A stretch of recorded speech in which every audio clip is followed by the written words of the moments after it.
Hello, Merry Christmas, everyone. Good day, good day. How you doing? Hello, hello, hello. Can you hear me? Is everything fine? Greetings, greetings and well met. Hello, Marikella. Hello, Jedi. Hello, Fractal. Hello, Gimli. How you doing? Making cookies. Oh, I want cookies. Kahlua espresso. That's interesting. Hello, Justin. How you doing? Hello, everyone. Test? Can you hear me? Yes. Okay. I have a lot of lights on my face. Well, that's normal. I just broke the model I finished. Well done, me. Wait, I gotta fix this before it becomes an issue. I finished this model this morning. I mean, this afternoon. And I just broke it by reaching for the lights. So let me fix it before I lose the piece. Good job. Yeah, I mean, it's a frail model. Okay.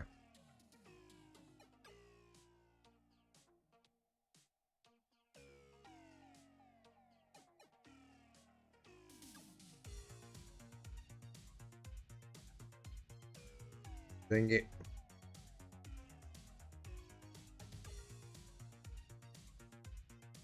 Nah, it's fine, it's fine. Don't worry, guys. It's fine. I can glue it back. Nobody will notice that it broke.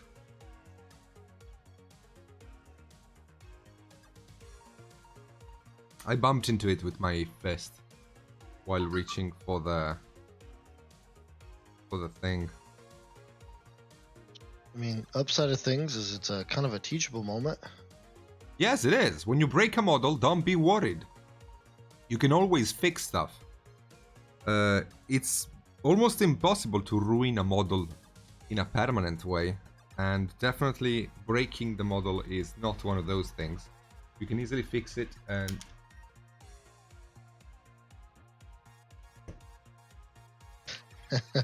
Although, I think, interestingly enough, too, here, you could even reposition it in a different fashion if you wanted to. If you didn't want it visible, you know, or if you wanted to go forward, backward. Yeah. Like, there's all kinds of things that there's always good and the bad. Always. Yes, always a silver lining. Always. In this case, I don't really want to change the positioning because it is good for the composition if the thing is like this. I agree. So we're just going to keep it as it is. Also, someone clip that so we can add that to our highlight reel. Pin it, Daddy. I'm too lazy to do that. That actually makes this week for great clips. I think we had a great, speaking of Mini Painting Studio, that's Josh Davis. He has our Monday show. I think we had a good clip from his show on Monday that was really funny. It was either this Monday or last Monday. I can't remember, but okay. We've had some good ones. We saved it. Okay, back to our ogre guy. Let me zoom in. Oh, you haven't seen my new camera. You haven't seen it, guys. I have a new camera. It can zoom into the pores of my skin if I want to. Look, the power of camera. It's incredible. Jeez, what did you grab? Panasonic HE1500X. I like Panasonics. I like their G series. I think it is. Hello guys, how you doing? Welcome to Reaper Stream. Yeah, I use the Panasonic G7 for the longest time, but I felt like it was time to do an upgrade, so I did. This one has way less noise. In like the black of my desk is basically yeah, noiseless. I've noticed that. Basically, it's very sharp. It's very sharp.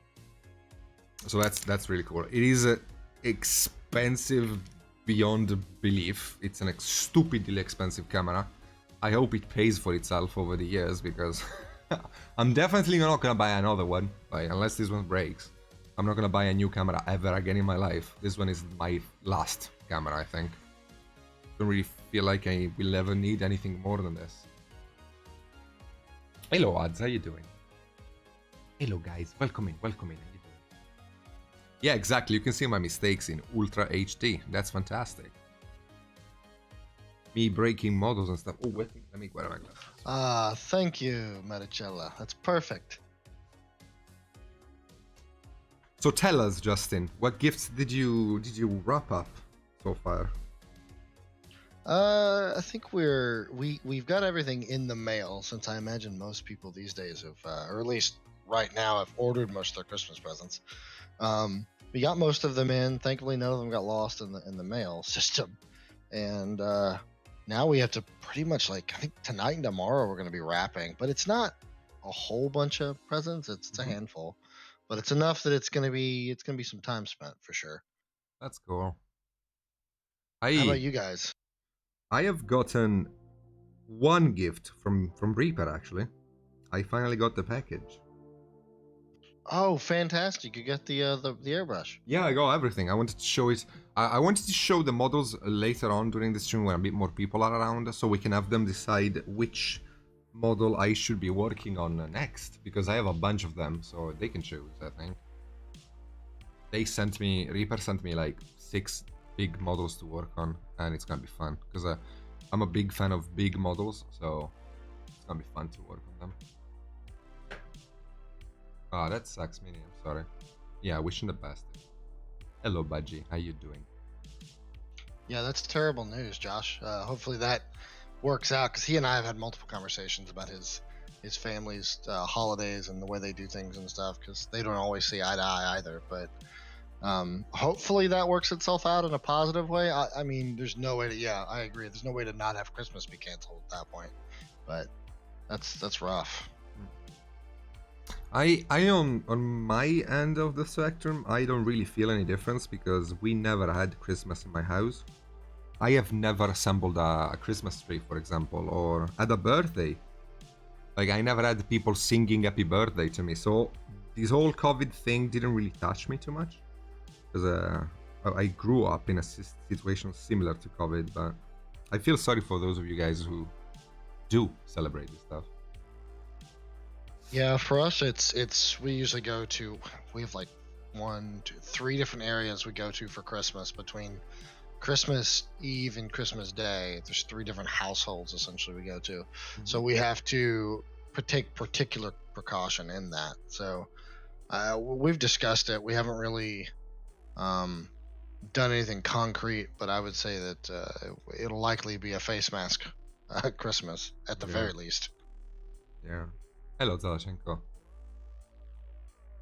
How you doing? Okay, so we're gonna be getting this guy done once and for all. I'm just gonna be painting all of the small details, all of the things that I have left painting. To be fair, I don't really need to do much work on this guy. I can kind of speed paint everything that is left doing so we can start the next model. You guys can help me choose which one to start and we can do that, I think. Because I think I've exhausted all I had to do on this guy. It's only a matter of getting it done, so to speak.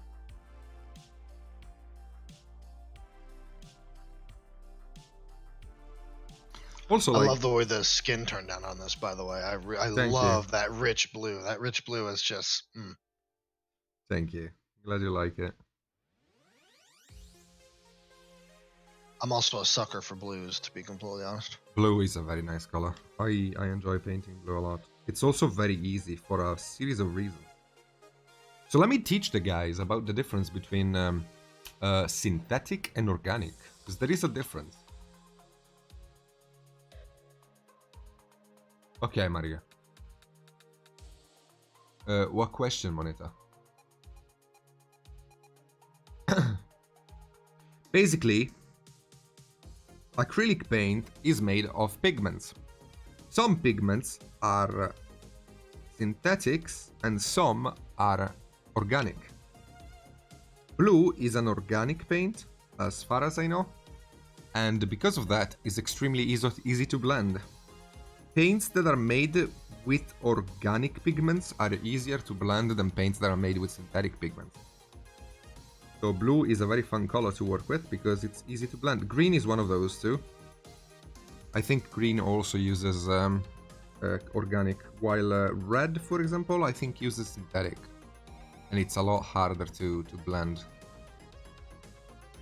Would be cool if they found a way to have organic pigments for all colors, but it's almost impossible because they actually, like, and by they I mean people who make paints, not just Reaper, but all people who make paints.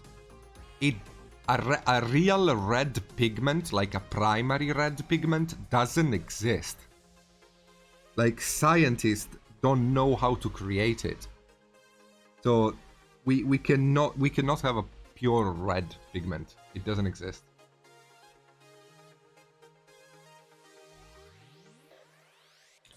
I love how Luca managed the blues and the ghost. Ah, yeah, that one. Yeah, it's packed. I can't show it, but yeah. Hello, Bug Lips. How you doing, you six man? Organically bleed on my models to get red. That's good. Although blood isn't really red. Not primary red.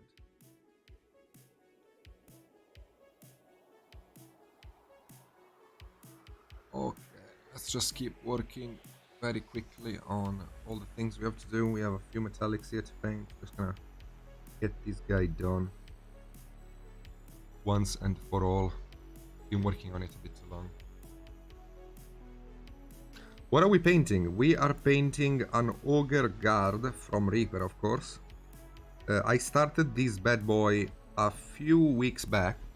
I only have a couple of hours to paint models here because my show lasts only 2 hours. So I was able to get it done in about, I don't know, 5 hours of painting. This is week 3 of me working. So yeah, we are starting hour number 5. And I hate you, Zalashenko. God. Oh yes. If you hear me, disclaimer, if you hear me banter with Gimli and Zalachenko, don't worry. I'm not usually evil to people. I'm just evil to them. Okay, so don't worry. It dries dark. Yeah, it dries dark.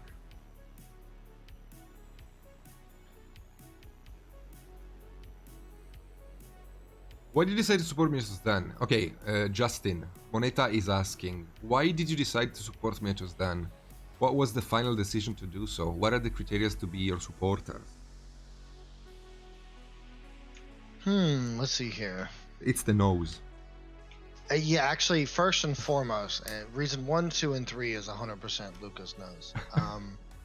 We actually interviewed his nose separately from him. But no, it was realistically, it was obviously his art style is really great. His production is really, it's easier to have people who are really experienced in the field of streaming and or recording in some digital media way of producing like content. It's an easy shoe in for the show, for a show, and that combined with obviously his art style, which is great, his personality, which is great, or at least mostly great. Just kidding, of course, Luca. But outside of that, I mean, that and he helps to target kind of the European market. So like we noticed that we have a lot of painters on our channel. I'm trying to diversify and get more into like into sculptors and things like that, and I'm trying to get more kind of all walks of life. And Luca being Italian, just kind of made it great too. It hits another market because he's at a different time right now. So the European market watching this it's late, right? It's 10 o'clock for you, right, Luca? Yeah. It's so, and his community is great too. So it was kind of a perfect melding of everything. It really worked out. It was a good fit. That's not always the case because we had talked to some other people. And we had talked to, hell, even some people on YouTube. It didn't quite work out, or it's still kind of in the works. We're still working with those people. We couldn't really come to an agreement before then. But, I mean, how can you apply? Let's see. I think the best way to apply if you wanted a show would be to probably email Michael at Reaper Mini. He kind of handles the sponsorships. That would be a good place to, or even myself, Justin at Reaper Mini. I'm essentially the gatekeeper of shows that get put in, and I help cultivate what they are and how they can be implemented and what like slots they fill. So With that being said, I mean, you can email Michael at Reaper Mini or Justin at Reaper Mini, and we can probably take a look at what you're bringing to the table and kind of what you want to do and things like that. We're definitely still adding shows. I will say I have paused or I'm pushing the brakes a little bit on painters being added to the channel outside of a couple that are already in the pipeline. A good example would be Rhonda, who's one of our artists, and Mocha Minis, who's also a Twitch channel. But outside of that, I mean, so if you do something that isn't painting, it would be optimal to do something like sculpting, or if you do some form of art that would fit into miniature painting, I think would be great for the channel. So, to have a long-winded answer to your question. Sorry about that. It was a good Luca. question though. It was exhaustive. I like exhaustive questions. I also go on tangents for like half an hour when people ask me stuff, so it's fine. Exactly. Hello, Natural. How you doing? Speaking of which, It's the thing. just to kind of glean some information from you, Luca. I know you said that for you don't really do Christmas in the traditional sense, right? Yeah. But how are things different for you guys over there in Italy? Like, how are the standard Christmas here? Of course, is overeating and overindulgence in a lot of ways. I was curious, what characterizes an Italian Christmas? Italian what's Christmas special? is eating a lot, like a lot. So Good. basically, even though my family doesn't celebrate it, other Italians do. And the way they celebrate it is by hanging out together and basically sitting at the table and have lunch at 12 p.m. and basically spend the whole day eating until dinner. And like basically the lunch becomes a dinner because they don't really leave the table. So they sit there for like 8 hours and eat. And then somebody dies every once in a while because, they ate too much. But yeah, generally it's that. As for COVID in general, well, we kiss each other a lot in Italy. So it's a bit obnoxious because culturally speaking, we're very close to each other as a community in a way. Like when you meet somebody you kiss them in Italy. Not on the mouth, of course. You kiss them on the cheeks. But it's something that sort of had to change a bit because we can't do this anymore, right? And God knows for how long we won't be able to do it. So that kind of sucks. Because we're a very warm people. So we like hugging, we like touching each other in a way.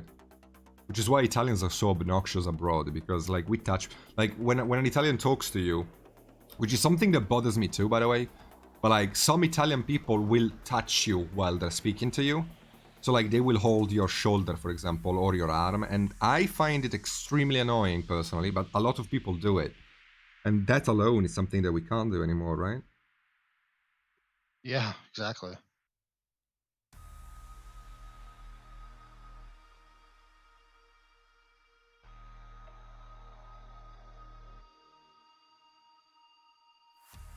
Yeah, exactly, Chiavica. Even if you don't know somebody, but you're meeting them, you kiss them. So like, usually it happens between opposite sexes. So it depends on what part of Italy you are. In the south of Italy, you kiss everyone. In the north of Italy, you usually kiss only women or males if you are a woman. By the way, this has nothing to do with gender, in the sense that even if you are a gay person, you still don't kiss other guys. When you meet them for the first time, you kiss only females. It's weird, but that's how it works. As far as I know, at least. But yeah, generally, when you're meeting somebody for the first time, when you're being introduced, you shake their hands, and as you're shaking it, you also kiss them on the cheeks. That's really interesting, because obviously here it's very much people are very involved in their own personal bubbles. Like everyone's always talking about personal bubbles, et cetera, and that's actually one of those things too that I feel like I struggle even with like a simple handshake with new people, just because I'm not like averse to physical contact. I just, for me, it makes me immediately uncomfortable outside. Like I still do it, of course, but I'm saying that generally speaking, it's not something I go to. Like I'm not a hugger, for instance. Hugging is kind of okay, John. That's not true at all. No. But hugging is, I don't know, I'm not really a hugger. So like the idea of hugging people, it took me a while even to hug like my I will hug you when I meet fiance's you. parents. And that's the thing, right? If it's something that culturally is accepted and makes sense, then I mean, I will absolutely, I'll make it work. My fear is for when I come to the US is to be basically put in jail for sexual harassment, because if I meet a female viewer or a female streamer that I know, my first instinct would be to approach and kiss them. And like, I have a very funny way of kissing ladies on the cheeks too, because I am very tall. So usually when I meet somebody and I have to bow down to kiss them, I tend to use them as a way to keep balance. So if I'm meeting a lady, a friend, or anybody, I will put a hand on their hips. That's something that is absolutely normal to do in Italy. Like if you meet a friend, you put a hand on their lips, on their hips as you're bowing to be able to reach them to kiss them.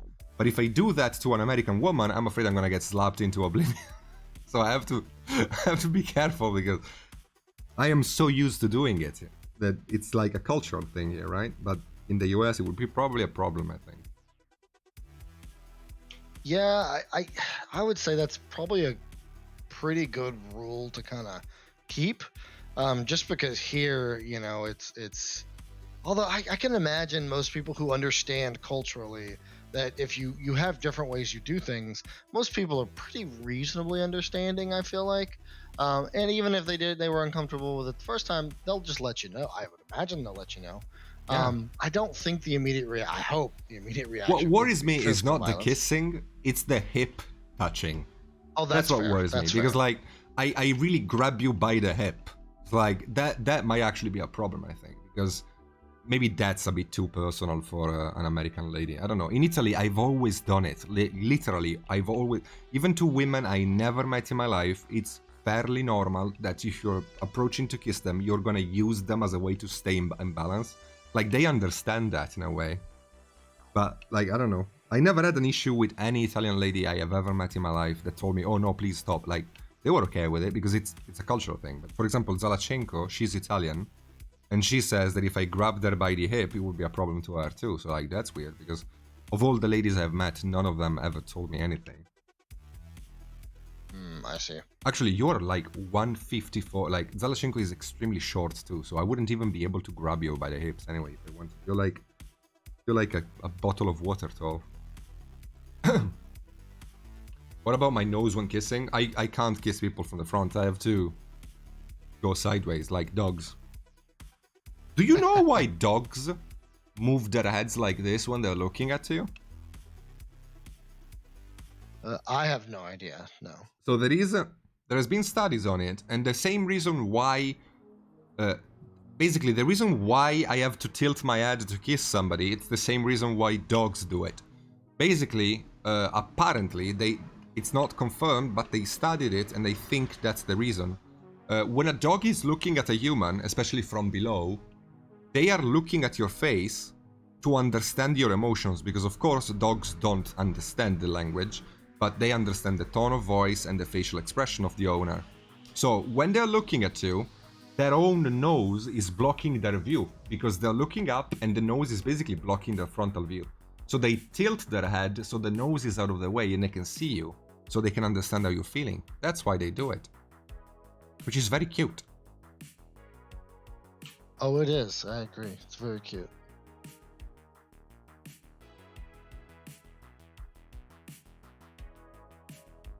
So are there any specialty eats in terms of Italy for Christmas time? Like Lentils.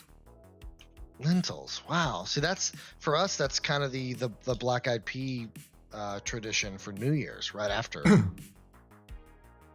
So that's interesting. Over the whole period of Christmas, we have lentils, especially the New Year's Eve. Basically, it's mandatory not really mandatory, but it's culturally appropriate to eat lentils the last day of the year, because they say that eating lentils is a good omen to make money. So if you eat lentils the last day of the year, you're gonna make money next year. It's a way to wish for money in a way. It's also to hear better sounds that you don't know. Well, for Christmas, fish is a big thing. But the thing with Italy is that it's so varied food-wise that not every part of Italy celebrates with the same food. Like there are regions of Italy that are gonna have their own recipes and others that are gonna have their other. So like for example in my part of Italy, and I think in general in the north of Italy, fish is a big thing. To eat during Christmas time and New Year's. Tortellini, yeah. What about cannoli? I love cannolis. I love cannolis too, man. Cannoli is mostly in Sicily, I think. Because like it's very difficult to find real cannolis outside of Sicily. Because they are made in a very specific way, and even though people make them outside of Sicily, they aren't as good as a Sicilian-made cannoli. Of course, people from Sicily can make cannoli outside of their city or region, and they're really good, but usually it's difficult to find cannoli. The ones you have eaten, were they made with ricotta or something else? Most of the ones I've had have been made with, I would say, a cream on the inside that is reminiscent of cream cheese, but not as creamy. It's just depends on how, I guess, processed it is. But I've also had, I try anytime I see cannoli on the menu, I always try it. And let me tell you, they're basically all different. So I don't even know realistically what they're supposed to taste like. They're supposed to be extremely heavy as a food because they're made of ricotta. The original cannoli recipe has ricotta in it, which is stupidly heavy. So like I love ricotta too. With a couple of cannoli, you're full. Like that's a meal. Like that's a meal. Usually when you're eating, also because they're big. Like when real cannoli are like this big, so 2 of them and you're done. How many people are in your company? At this point, oh, geez, at least 50. Although, I would say on day-to-day operations, in terms of people you see in the factory, I feel like it's only a dozen, or maybe at most 2 dozen people that I see. It's really, I don't see that many people day-to-day. Granted, I do work in an opposite, like, complex with one other person, essentially. But even when I walk over to the main area, it's really not more than, I don't know, 16 people at any given time. But I've been told we have more than 50. I don't know who it is, to be honest. I guess if I sat down and made a list, it might get bigger than I think. But 43. There you go. Perfect. We're at 43. Yeah, that's good. And when you get to do ReaperCon, Luca, we'll take good care of you. No worries. Lots of people wandering around if you need something, have questions. Can I grab you by the hips, bug lips? That's the question. I'm joking. Don't worry. I'm not going to grope anybody. I'm just joking. I'm going to refrain from doing it. Absolutely. Nice. Okay.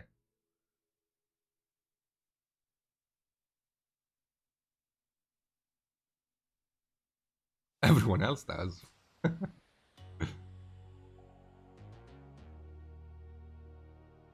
I think the short answer to that, Gimli, would be great. I think. I feel like there'd be application for that. But realistically, I don't know. I think the thing is with Reaper right now is it's still in a garage company mindset. I mean, we're trying to get out of it, and because we're growing a lot, but we're still very much kind of mom and pop in designation for what we hire and what we do. So, for instance, our favorite phrase is everyone wears a dozen hats. So John will do social media and then go and cast. I will do basically all of the IT support, order and fix computers, and then turn around and edit the stinger video that you guys saw for our 100th episode, right? And shoot that. So like we're all over the place. Correct. Yeah. Pushing the bubble. We're pushing the bubble into a medium company where we start to get stuff like a 401k. We actually had a 401k get established. Was it a week ago, John? I think it was a week ago. 401k is very important. Very, very important. I follow a YouTube channel called 2 Cents, which is a very small YouTube channel. And the reason why it's small is the following. They make videos about economy. So like nobody cares about that stuff on YouTube, but I do because I'm an idiot. And they made a video about 401k and the fact that basically 80% of Americans don't really have anything saved for retirement, which is scary, dude.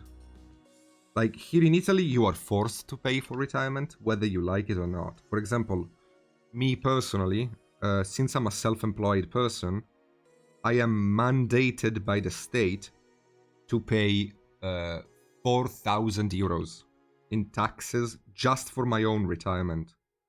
I cannot avoid Jeez. paying that money. Like it's mandatory by law. If I don't, I go to jail or I get fined into oblivion. So I have to pay that money. On one hand is bad, on the other is kind of good, because if I wasn't forced to do it, I most likely wouldn't do it, but then I will get bitten later in life, which is something that happens a lot to US citizens, because they're like, well, I'm never gonna retire, yada yada, and then when they do actually retire, they have no money to use because they didn't save it. So yes, 401 is a good thing.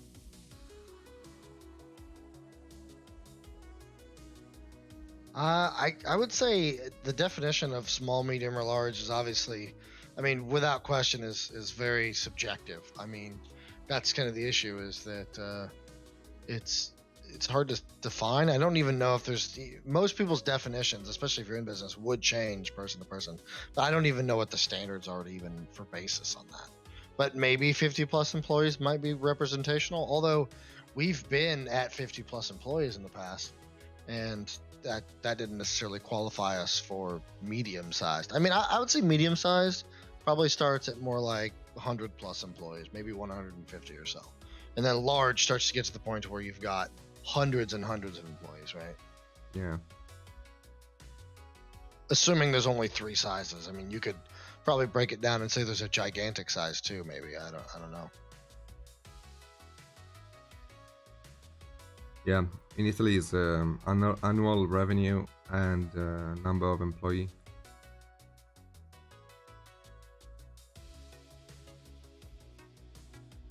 Okay.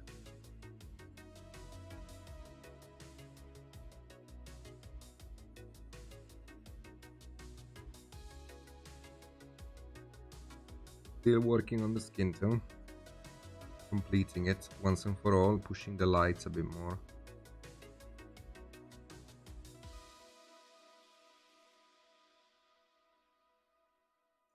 But I honestly think we can call this guy done very, very soon, and we can have the people of the chat choose the next paint job, so we can start it together Yeah, I like the idea.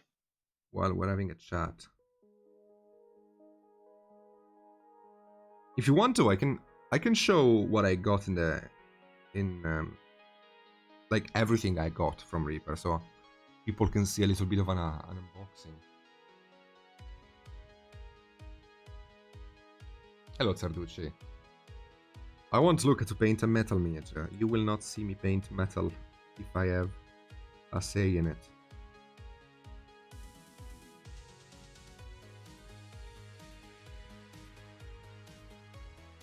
Metal is my kryptonite. I mean, the model we painted for the paint along last week, she was metal. Sophie, reclining Sophie, was metal.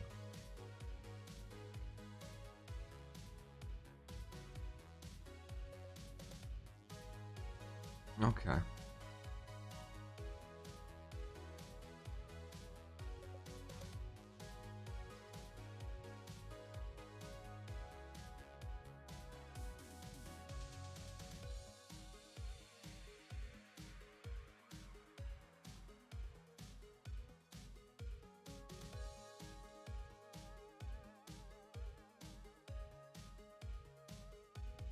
This brush is a goner,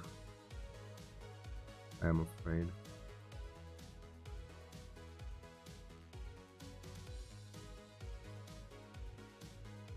I really need to learn how to be gentle with my brushes, because I treat them like absolute garbage. And then I am sorry when they die, but like...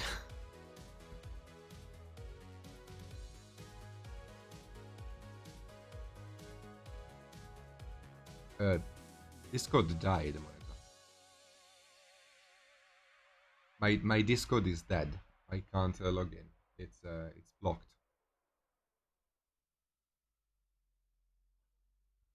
Don't you find strange that Luca doesn't insult us? You haven't said anything worth insulting over at the moment. You know what would be cool to see? A very limited palette.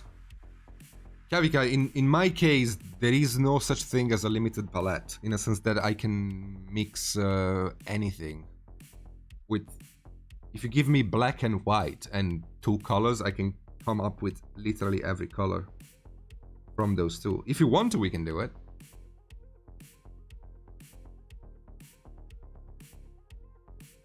Okay, we can pick a model. We can pick a model later, in a few minutes when I'm done with this thing, and we can also pick the palette if you want, and we can do a bit of a challenge. Paint with a. For me, it's gonna be good. I enjoy challenges like this because they push me to be better. Let me open my list.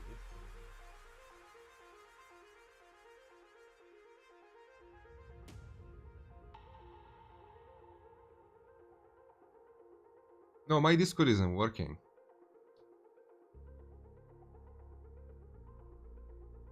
My Discord isn't working, I don't know why. My favorite mini of all time is a shadow monster and it's fully black for the exception of 4 small azure eyes. That's cool. Wait, if you like stuff like that, you will love this one, I think. I mean, probably you've seen this one, but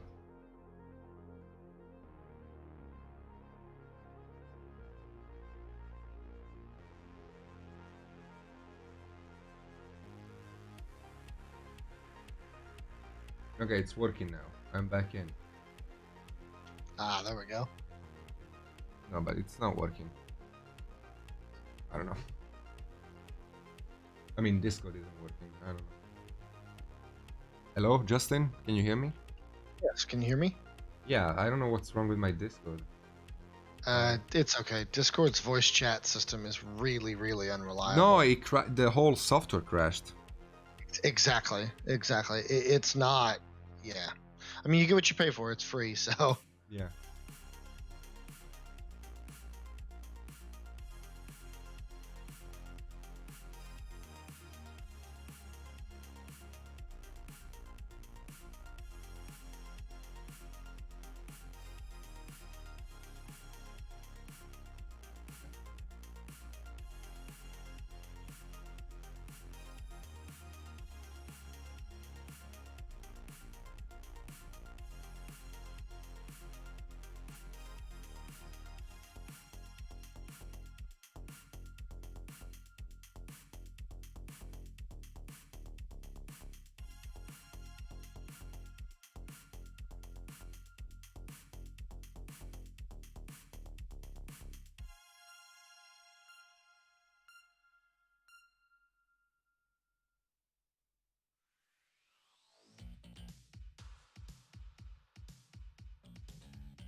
Just gonna get this done.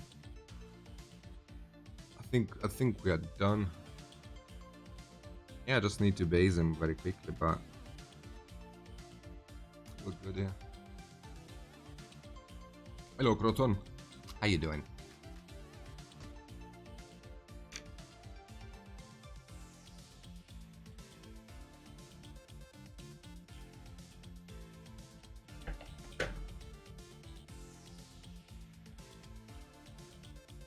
Have I crashed again?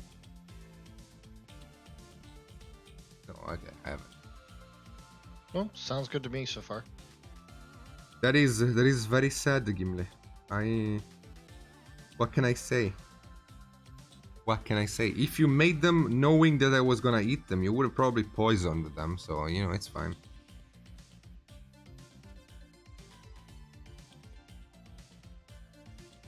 That's probably my one weakness too. Is probably pastries. I'm not much of a candy eater or really like a chocolate lover.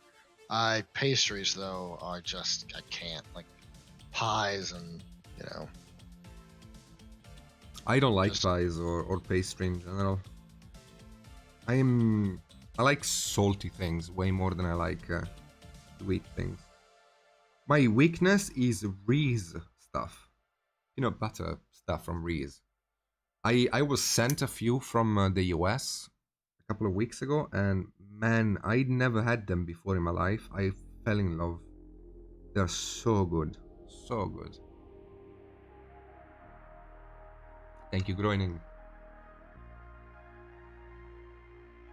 My mother makes an insane tiramisu. Like, insane.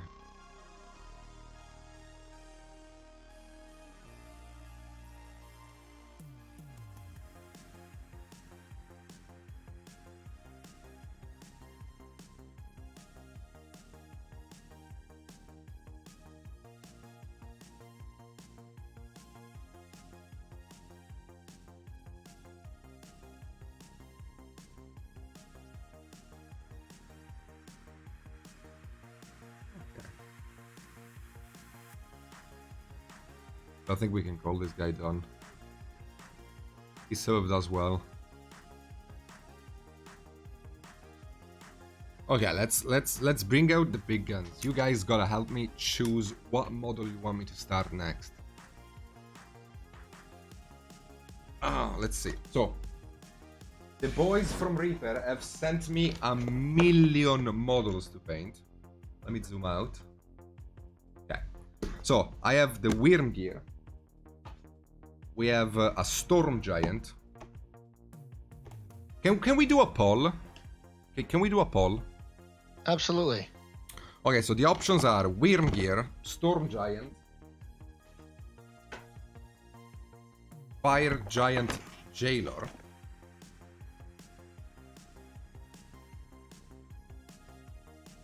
I have a big ass. I have two big ass things. I have the Kraken. I can't even show it on camera. I think it's too big. Like, I have the Kraken, and I have Light Fang. Light Fang. Okay. Thankfully, it wasn't a finished mini. And we also have. Ah, wait.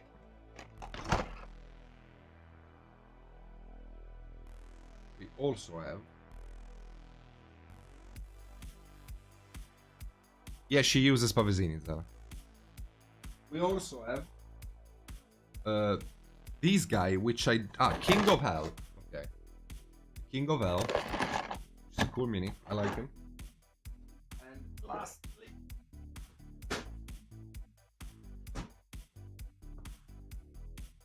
Fire Giant Warrior.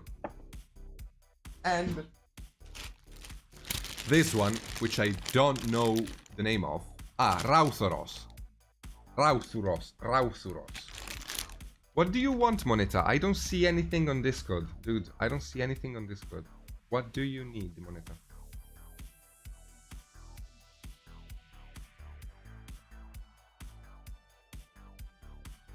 I'm disconnected. I don't know what to tell you guys. It's Discord that died. I can't do anything about it. I don't know what to tell you guys.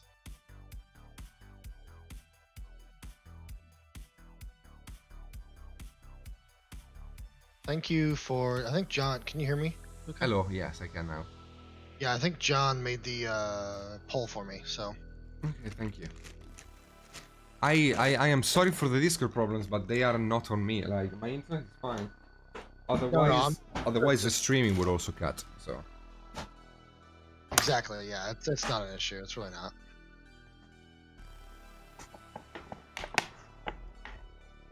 I personally am fine with any of these models. This one, it's really cool. I like the idea of painting a non-metallic dragon. That could be interesting. Like a full non-metallic dragon. That could be kind of cool. But yeah, anything goes, really. Anything goes. While we wait for the poll, I'm gonna hide my nose to improve the quality of the stream by a lot. But I'm still here. See, this is my hand. Still here. I haven't left. I'm just waiting for the poll. I wanna see which one I'm gonna start.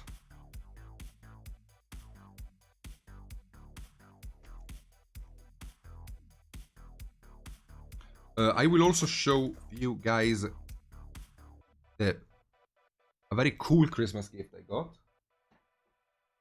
which is this one. It is this bad boy here. I got a Vex airbrush from the boys at Reaper. This is a very valuable gift that I was sent, and I'm so grateful. Thank you guys so much. I don't know if you can hear me or not anymore, but whatever.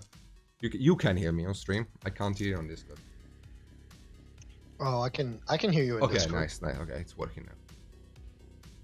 So yes, we're gonna be experimenting with it. I would love to start experimenting tonight. The only problem is that I can't even disassemble this thing. I need to go watch a video on how to use it, because I unboxed it earlier during my stream, and I tried to figure out how to just simply disassemble it, but I have no freaking clue. But let me show you the boy. So you get these super sexy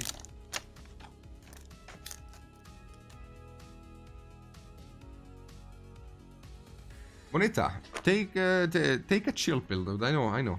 I turned it off myself. It's alright, dude. You're turning into Marika. Calm down. I already have a girlfriend. Anyway, we have a sexy leathery bag, and we have the airbrush here. So I tried to disassemble it earlier, but I can't make it go further than this. So like I need to figure out how to do it without breaking it, because I would like not to break it. But I really like the cap protection you guys have made, and the tip protection. Those are really cool. Those are both really freaking cool. It's a very fancy airbrush. It's heavy in a good way. Like it has a... You have to take the needle out first. How do I take it out? Like, how do I take it out? Like, do I just pull like this? No, I believe you have to unscrew it with. Yeah, there we go. Look, I'm here. Can you hear me? Yes, I can. Yes. So right where your right index finger is right now, you see right where your right index finger is? It's inside that little, inside that little section. You can unscrew it from there. The needle. Yeah, it's just like that. Ah. And so now it should be able to slide out. And then in that tube that's in the case, it comes with a second needle. So there's two different sizes of needles there. There you go. And the trigger is what was stopping you from pulling this section out. So if you pull the trigger a little bit forward, like towards the cup. Okay. I get it. Yeah. And then it should slide out from there. So I'm just trying to disassemble it because that's something I do all the time with airbrushes. I try to figure out how they're made of so I can understand how they work, right? Because every airbrush has its own different way. This one is similar to my other airbrush. Yeah, it's very similar to it. You gotta stop there. Okay. So the question I have is, I couldn't really see the needle when I got the airbrush. So I'm gonna reassemble everything and see if this time I can have the needle come out. Because when I got the airbrush, there was no needle showing. But this time, maybe we will. I think it's like this. Nope. How was it? Wait. So you have to also understand this. I am an incredibly good painter, but I am a massive ape when it comes to airbrushes. Like, I have no idea what I'm doing. So keep in mind, all of you guys who are expert with airbrushing, please don't hate me, because I am terrible with it.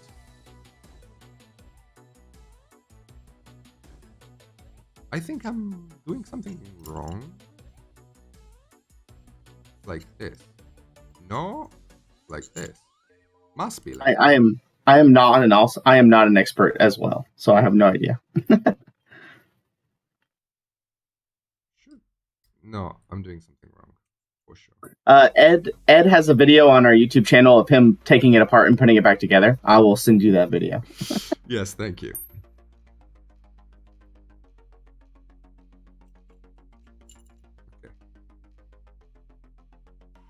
Okay, so this is the airbrush fully disassembled. I mean, except the tip, but... Oh man, that's stronger. Okay, I like it. That's a very... Now, I know I'm not exactly a genius when it comes to airbrushing, but I can tell you when something is made out of high quality materials, and this one is. Like all of the things here, making this thing, having this thing be together, are really high quality. It is manufactured by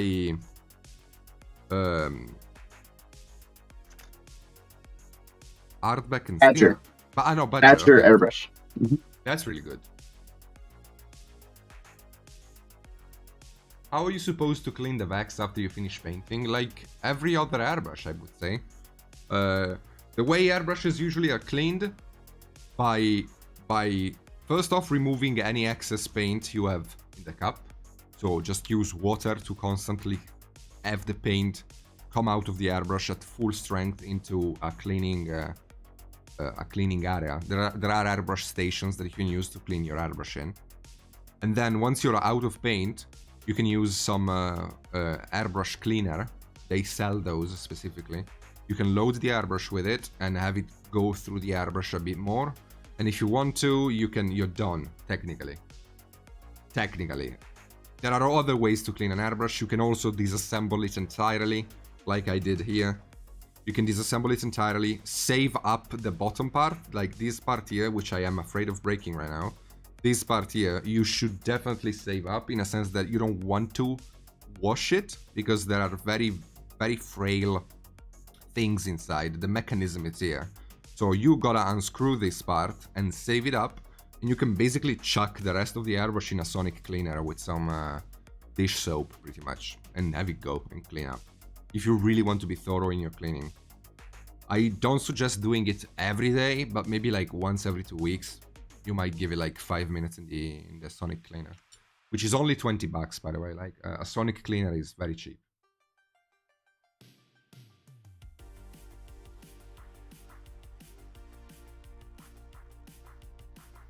Okay, let me check the video. Let's watch the video together. Because, you know, I am an idiot, but the reason why I was sent this airbrush is because I am an idiot. Because if I learn how to assemble it, you can too. So I'm gonna skip through the part where it disassembles it, and I'm just gonna watch him reassemble it. Okay, so we got this. This goes. Oh wait. What?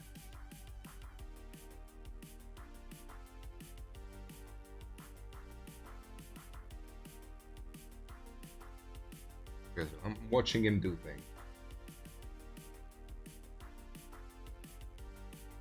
Ah, okay. So see, like there is the hole here is shaped like this thing. So you want it to see that's what I was doing wrong. You gotta okay, now I get it. Okay. I'm not that stupid. Okay, that's good. That's good. And then you can have this go here. Okay, so now I should be able to bring this back and reassemble it in place, I think.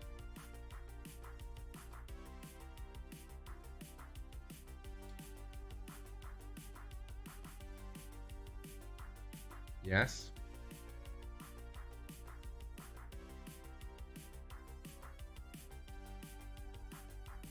This piece goes back like this.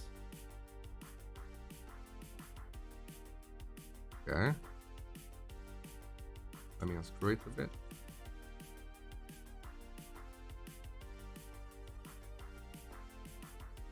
Like this.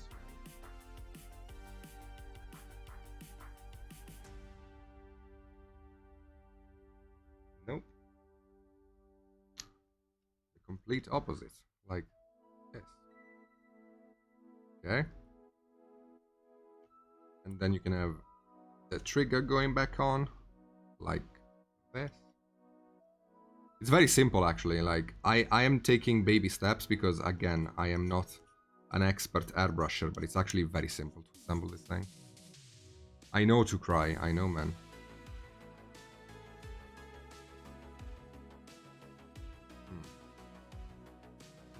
Why is it not pulling back, though?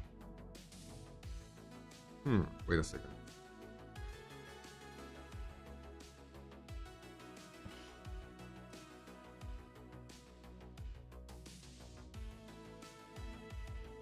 Okay, I'm sure I assembled the thing.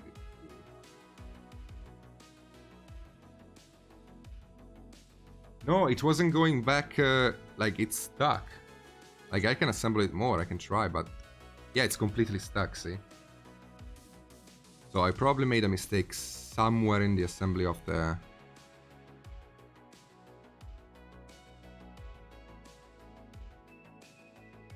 This is...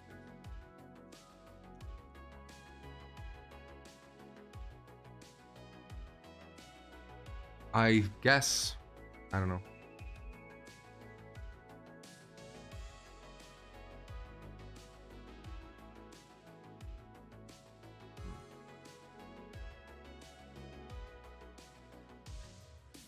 Bonita, I don't know. Yeah, it's probably because this thing is not aligned. Yeah, exactly.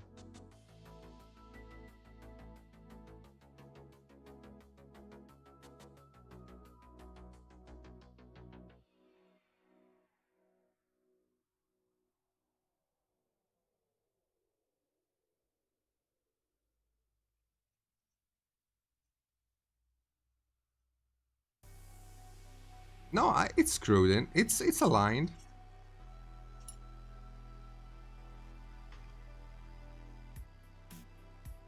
What isn't aligned? Like, I just gotta do this, right?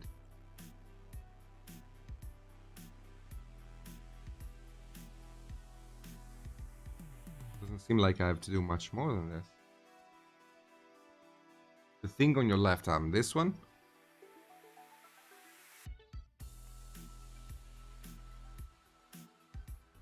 Yes. Two parts that need to align. It is aligned. But it is aligned. See? It is.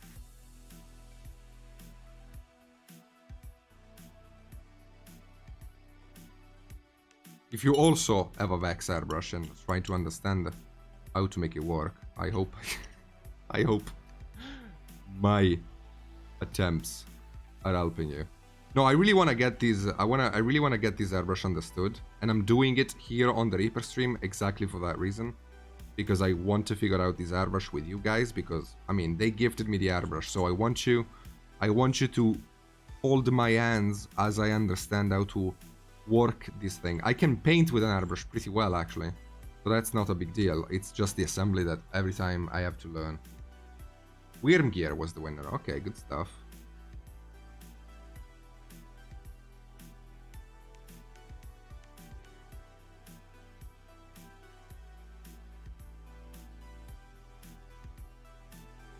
Okay, so how do you align it then, to cry? Like, what am I doing wrong with the alignment? Because I feel like it is aligned here, right? Isn't it aligned here? It is.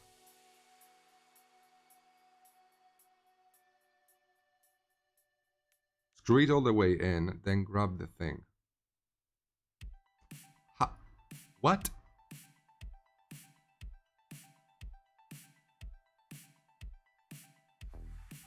Screw it all the way in, like this?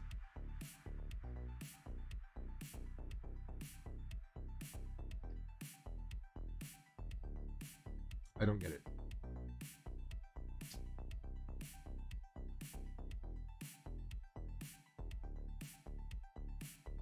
Yeah, that's true. The ship is massive, Musk. I don't know. Wait a second. Let me go back.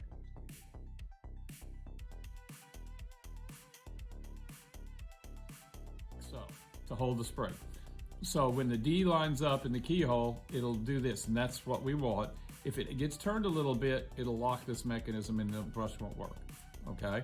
Okay. So now, to reassemble it, takes a few little bit more paying attention. The first step is we want to run this in, and we want to get it to where it's about flush to that threading there. And as it goes in, you want to make sure by turning this clockwise, you'll find it easier because that's the Titan way. And you want to make sure it stays springy. And as you're turning it, you'll get it down flush, and then make sure that it's springy. Okay, at this point, what we want to do, and we can't tighten this up all the way yet because we have this curve here at the back. So I've got to be able to get it into the brush and that whole assembly. So I'm taking this down and I'm putting it into I'm having to just in my brain see that silver area and lay this in there. And then bring it, once it's in that area, curve back into that area, I bring it forward. Well, now it doesn't have enough to curve. It's wanting to go there, but not quite. So I need to loosen this just a little bit more and bring it out a little bit more. You're each, type of thing. So at that point, now it wants to sit down in that silver area, push up against that, and then come forward, and just by gravity, rest there. At this time, then I will bring this part forward because we're going to help lock that piece in a little bit. Like, this is the easiest thing ever, but I'm making it look so complicated. On that. And I am so sorry, because it is the easiest thing ever. Back up a little bit. We don't want it all the way tightened down.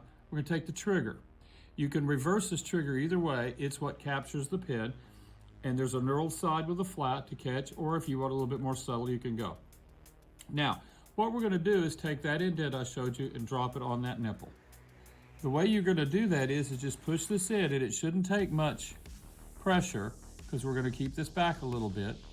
You just want to be able to grab this at 90 degrees. One eternity later. And find that nipple. We did it. I love nipples. You're on it. Thank you, Ed. We found the nipple. Yes. Yes, guys.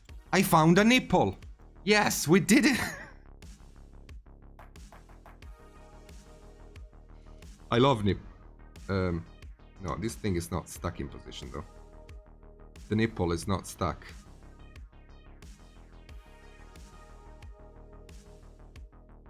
My nipple is not stuck. How do I get the nipple stuck? Okay, stay stuck, nipple. I need to.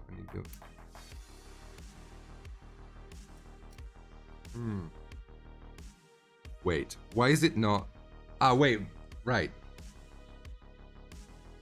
Because I need to get the needle in.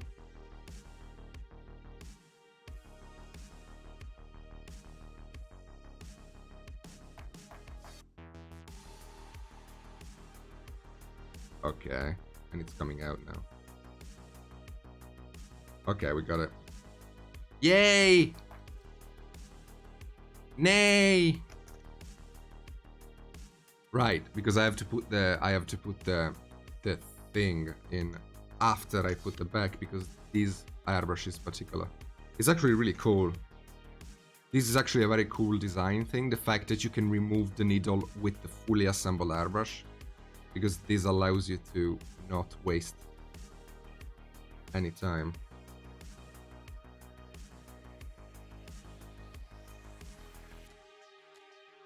There we go. See? Okay. Wait. I'll show you.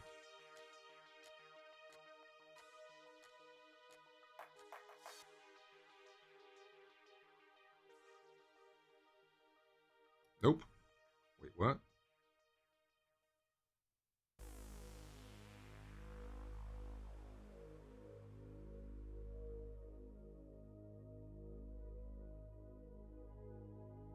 My nipple isn't moving anymore.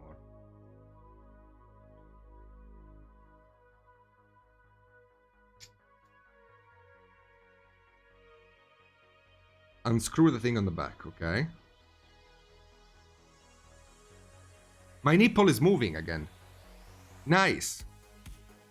But like, is it fine if the thing here doesn't screw more than this? Like, I can't make it go more than this. Like, it's stuck here. Is it fine? Okay. So we did it, because now, wait, let me see if I can show you. Now we have a needle. Yeah, that cap is reversible as well. The thing that you just unscrewed, you can flip that over to the other side. What? Okay, I'm gonna ask a stupid question. Why would I do that? The other side is to help it from, like, if you bump into things, like if you drop it, or if you like bump into the side of your desk, it's not going to damage the needle because the dome will protect the needle. Exactly. I mean, why would I ever screw it like this? That's the question. Is that the way how it was supposed to go? Okay. Yeah, that was right. Okay, well, we did it.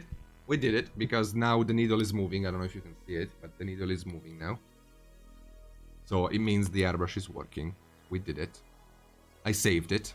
You're welcome for this incredible tutorial full of skill that I just displayed to you guys. It was fun. It was fun. I think Cry lost 6 years of life just by trying to teach me how to do it. Now you understand why I don't have teachers and I'm self-taught, because whenever I have a teacher, they kill themselves. I love teaching, but I am the worst student ever. Like, for example, now I'm trying to screw this back on and I can't do it because I am an idiot. Okay, I did it.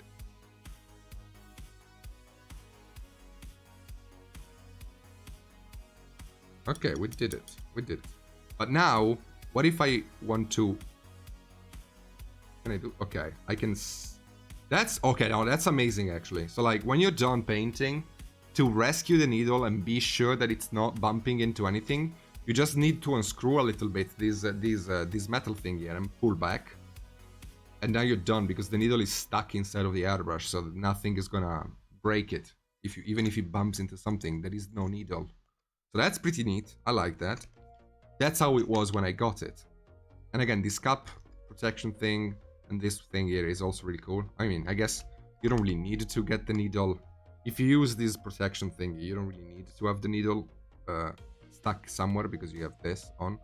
So you don't really need to sneak the needle inside of the airbrush. But that's pretty neat. I love this thing and I cannot wait to use it. I cannot wait to use it. That is so cool. Okay, so the Metal Dragon one. I haven't, in all of this, by the way, I haven't smoked my cigarette. So like, I removed the face cam 2 hours ago to smoke, and then I started fiddling with the airbrush.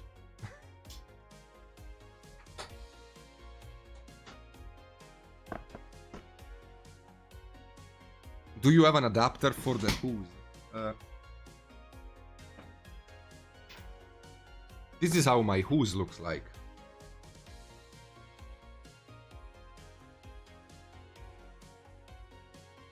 Is it not good enough? Let me try. Is it not good for the airbrush? No, it's good. It's fine. It goes on. I think it goes on. Yeah, it goes on.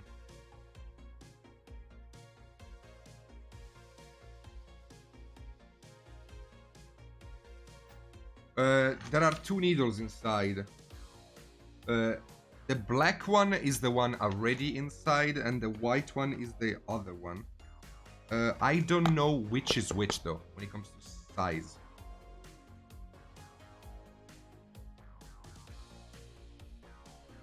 I don't know which of the 2 is what. Like, which one is the smaller and which one is the bigger.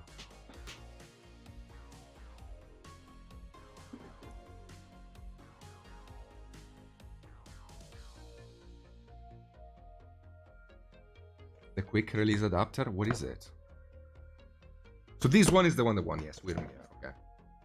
Black is 0.3, okay, so it's the big one, I think. The other one is the smaller one.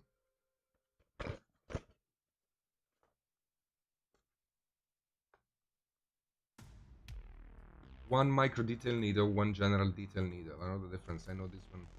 I know the sizing. Okay, so I think the black one is the general detailing, because 0.3 is kind of big for a needle. And I think the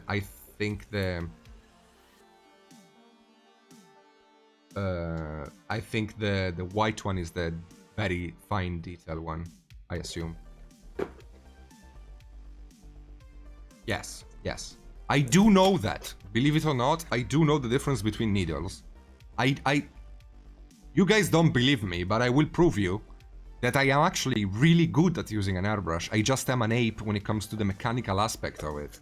When it comes to painting with an airbrush, I'm actually pretty good.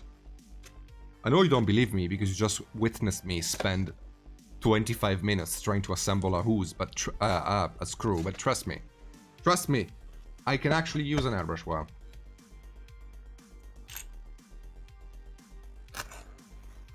Okay, I'm just gonna get these open.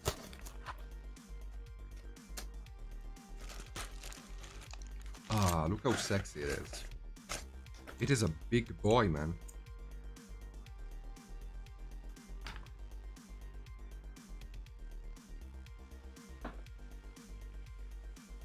Well, we're definitely gonna be using our Vex to base coat it.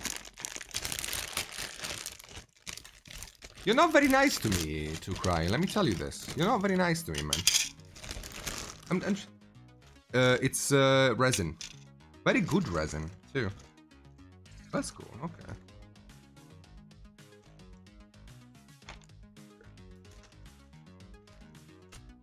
Okay, so we got these pieces out. So this is the main body.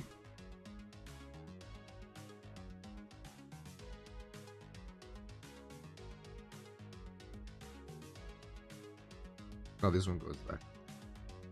That's the back leg. I think. Yeah, looks like the back leg.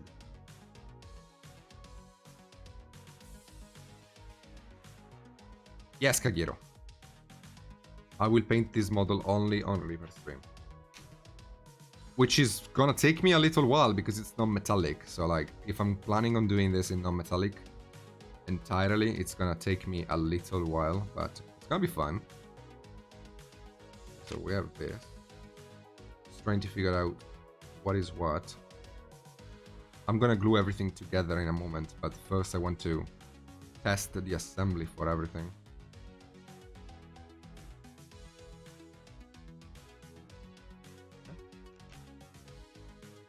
Oh, it's plastic, by the way. Yeah, it's not resin, it's plastic. Lol, Chiavica. It is very cool, yes. It is very cool. It's gonna be fun to work on it.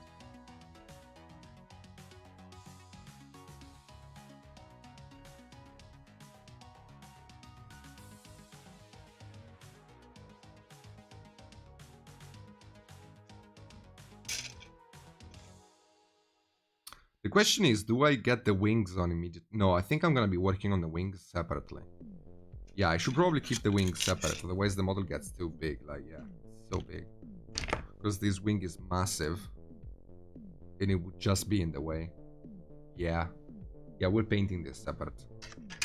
Definitely. I'm gonna be keeping the model one piece. Hello, Rusty. Yeah, it's been fine. It's been fine. How you doing?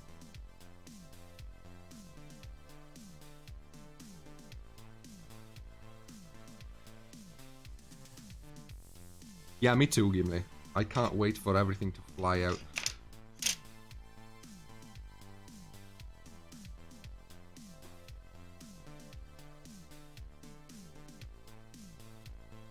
Man, you guys really hate me though. Holy cow! Like wanting me to paint this thing in non-metallic means I am gonna go insane working on this thing. What colors do you want on this, by the way? You said no metallic, we didn't. That's true, but I don't paint through metallic.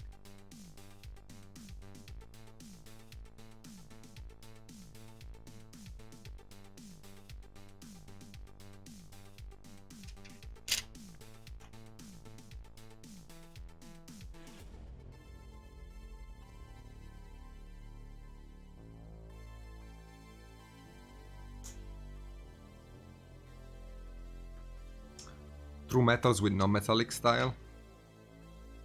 I don't like painting true metallic on stream because true metallic never looks good when you're painting it on camera. It always looks too dark. Like for example, this model here, I painted it in true metallics. It looks black on camera for some reason. Like the metal is not really something you can really appreciate on camera. That's why I like doing the metallic.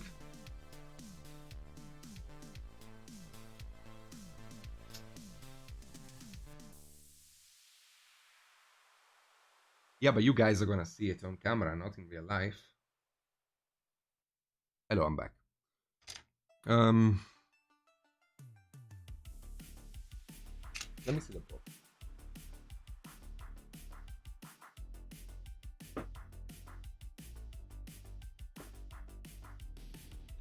So for some reason I can't get this arm to stick in position.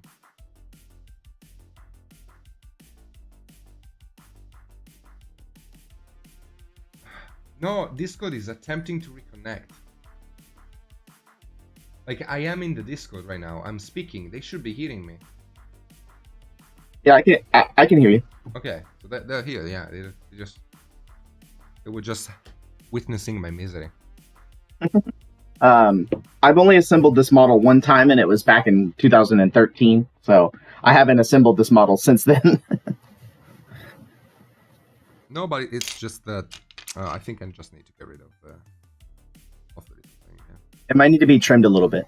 Yeah.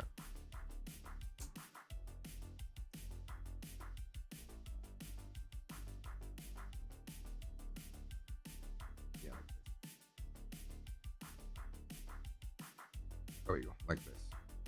So it's gonna sit nice and all.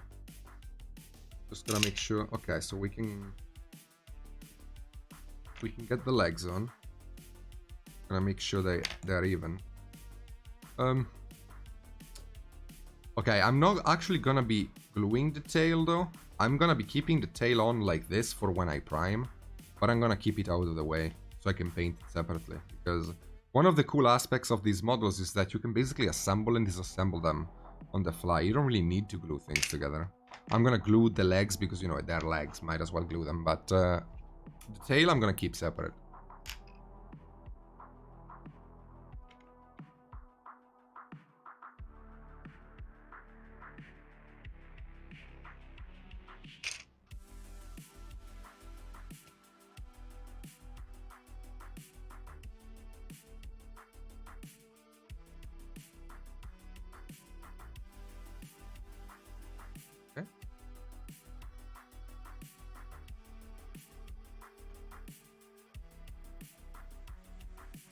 Yeah, a couple of years ago, one of the guys who worked here, he painted this model, and what he did was he cut the wings out, like the webbing of the wings, and turned it into like burlap sack.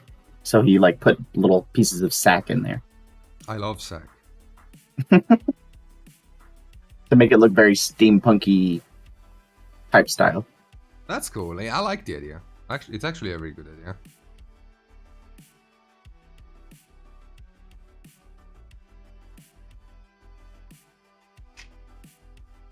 Yeah, we gotta make sure that his leg is in the right position.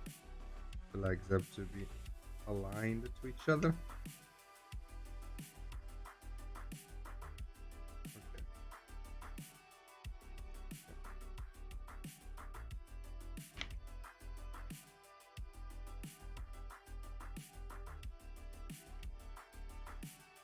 The tabs are shaped like little crosses and give you the sides of the cross line. They give you enough wiggle to fit in perfectly. Yeah, I'm noticing. Yeah. Yeah, no, the assembly is good. It reminds me of the dragon, the Reaper dragon I painted a little while ago. I think it was Firaxis, the copper dragon. It was a copper dragon. I don't remember the name. I think it was Firaxis. Yeah. That guy was cool.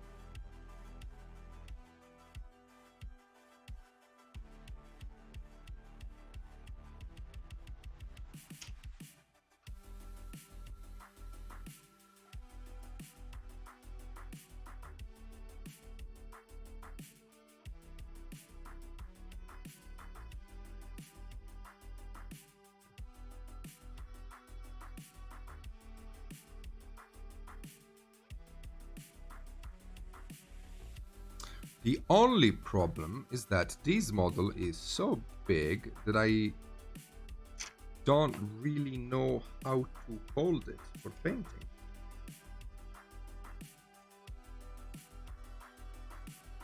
I would normally pin stuff like this, but it's a bit big.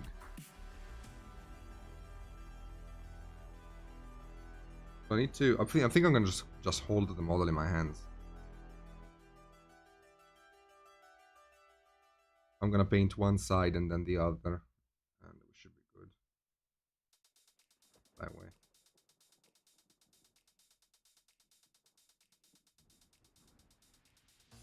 What glue are you using? Super glue.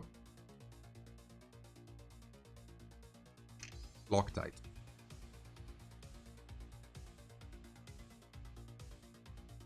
Hold it with bubble wrap in hand so paint don't roll off. Nah, it's fine. I'm just gonna be holding it like this from the back legs. I'm gonna paint everything and then hold it like this and paint the back legs.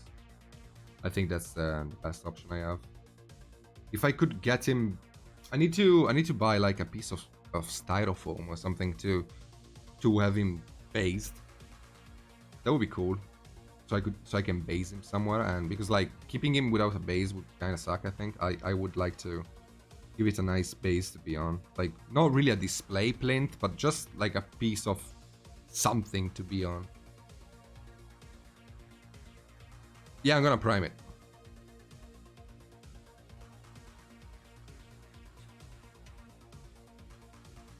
Yeah, okay. The pieces line up. They aren't perfectly lined up, but if I do have actually a base, I can glue them like in position, and then fine. Okay, so that's good. We're gonna be getting the tail placed.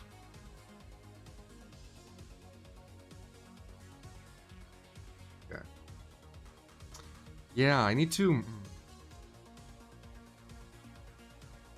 glue it somewhere so I can work on it while I am. Wait, is it gonna be staying here? I don't think so. I need to find a way to. Oh, actually, there are two shields here that I have to assemble.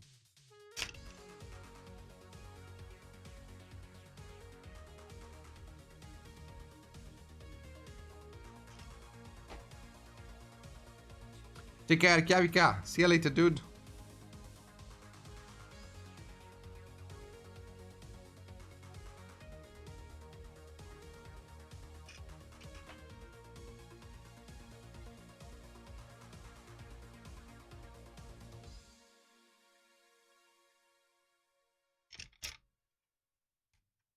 Hello, Knockworm.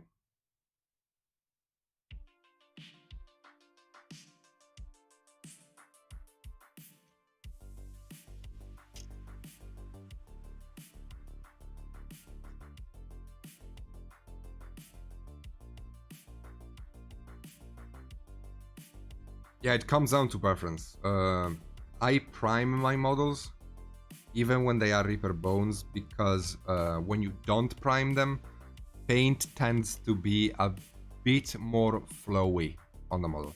The surface is smooth, very, very smooth, which is a good thing, and you can paint over it. The only issue is that by being so smooth, paint tends to fly on it, which is not something I like. I like a bit more texture on my base coat so that paint sticks to it. I want the paint to go where I say it, not where it wants to. So I prime it. That's the main difference between priming or not priming a bone. Simply a matter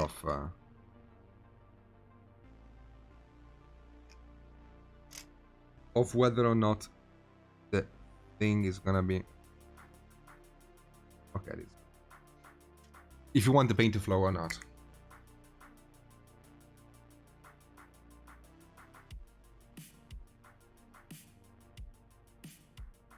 It's a must if you want paint to not flow while painting the model. Some people like it. But yeah, in other cases, like when you're not painting Reaper Bone, you should be priming the model. If you're painting metal or other brands, you should prime it. 100%. I need to figure out a way to hold this thing in place. Like, I don't know, a block of something so I can get it stuck in there and prime it and everything. Didn't really think this through too much. I should have, I think. Like, if I put it here, it's gonna fall forward. It's not gonna be... I don't think it's gonna have enough. I don't know, we can try.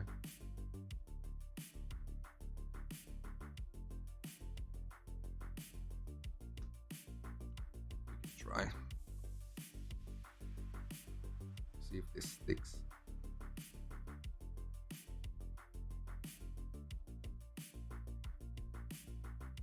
Yeah, no, the model is gonna fall. Well... Okay, no, okay, we got it. Good night, Badgie. Take care of yourself, man. We got it.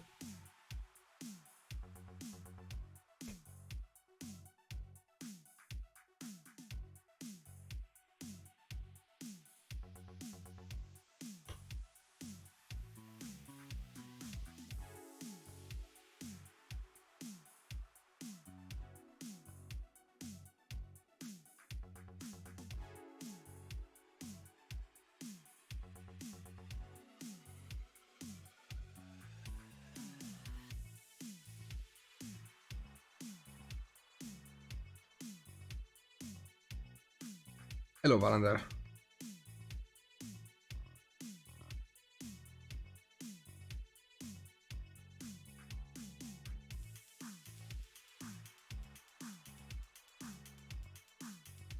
Okay, looks like the model is holding in position, so we can prime it and we can get to work on him. I'll be back in a second.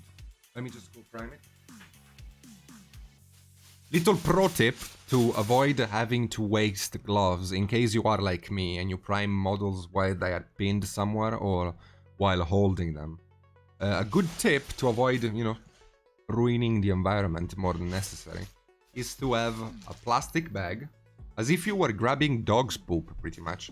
Like, you have a plastic bag that you keep using all the time. This plastic bag is like 2 years. And you just hold the model in the plastic bag like this and you spray it. If you're using a rattle can or an airbrush, you can just spray it and you can protect your hand without having to constantly change gloves. I'll be back in a second. Hello, Jagged.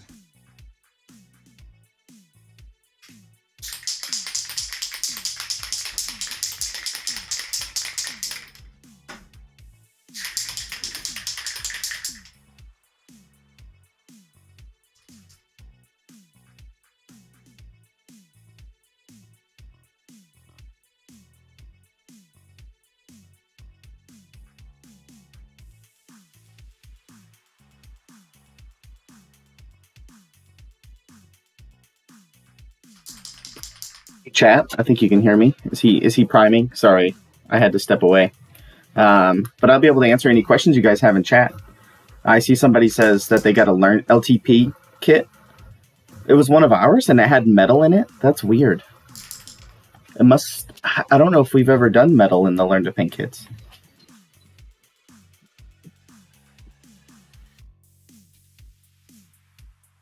Must be a very old one. Oh, you got it as one of the freebies. Got it. So you got the Learn to Paint kit, but it came with the freebies. Got it. As we established, I don't really care if the primer hasn't gone in all areas of the model, because it is a model that you can paint unprimed if you want. Worry about that too much. We need to wait a couple of minutes. I can't touch the primer right now. No, no loud bonk this time.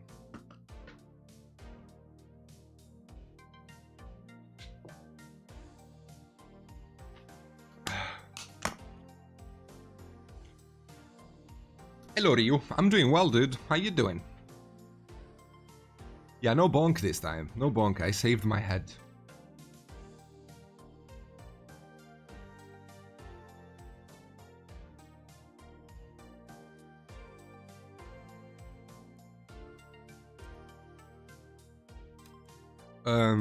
Yes, I will use the airbrush in my room. The only problem, the unfortunate issue is that I wasn't really ready to airbrush today. And as you can see, my desk is full of painted models, which means I won't be able to show you the airbrushing super easily. Because if I do it on my desk, I'm gonna basically paint all of my finished models with the paint I'm using in the airbrush, which is not a good idea. Yeah, my desk is a mess, dude. So I think it's better if I airbrush off screen. Or, I mean, we have half an hour. You know, what I should be doing, rather than... Because we have just half an hour, so I don't want to spend it airbrushing off camera, because you guys are not going to see me do it. So I think we can work on, I don't know, something else. We can maybe work on improving our little orc, and we can start, yeah, we can fix up our little orc. Yeah, I think that makes a lot more sense. Because otherwise you're gonna just watch me work on the airbrush and clean it for half an hour, which makes no sense. We can use it next time, or I can do it off stream. You should clean your desk. Yes, do you want me to do it now?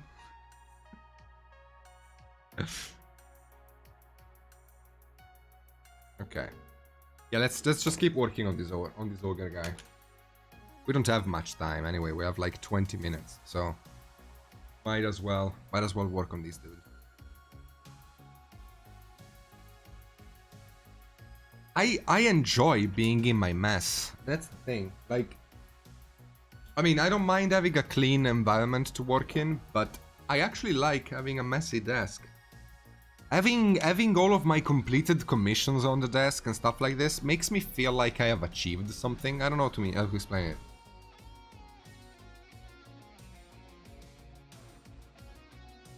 In a sense that when I have completed stuff on the desk, it makes me feel like I've completed something. You know what I mean? So I feel good about myself in a way.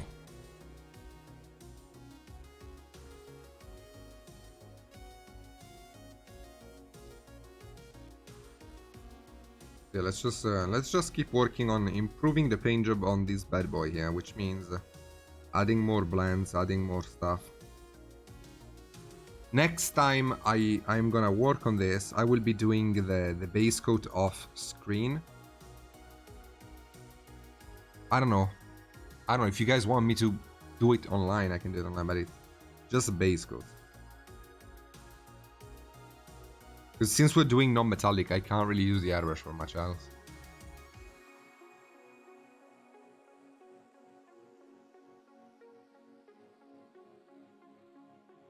At least put the minis in line. But I keep picking them up to show them to people. That's why. Like I pick them up. I'm like, oh yes, we just finished this model. Oh, do you like it? Oh, thank you. And then I just chuck it somewhere. You know, I don't put it back in position.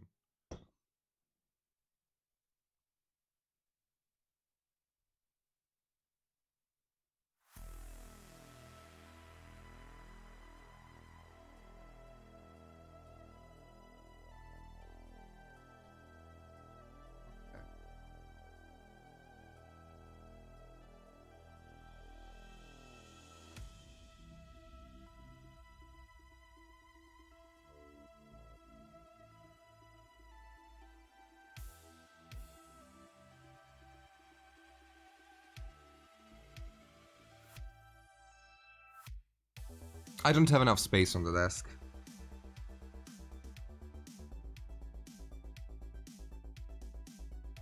Like my actual workable space on the desk is very small.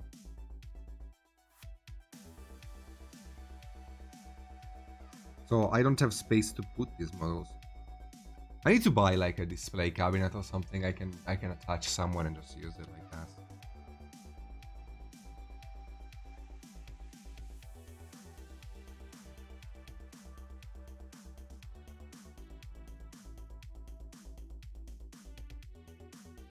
I can't wait to see your first model, Kagiro.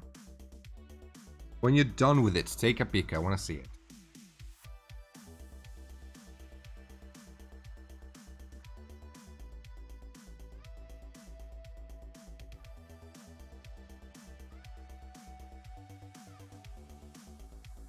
So you can see that even though I called this guy done a while ago and we started assembling and chatting with the airbrush, and I made literally everybody cringe by showing how miserable I am at assembling one.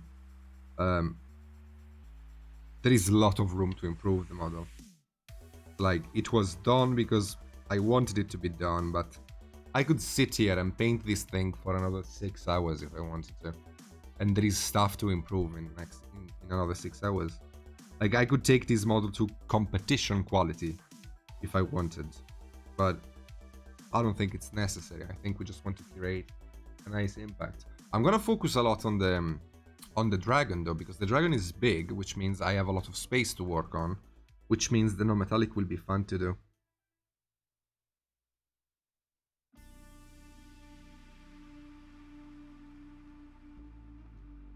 I just realized my mic has been muted for the last 20 minutes.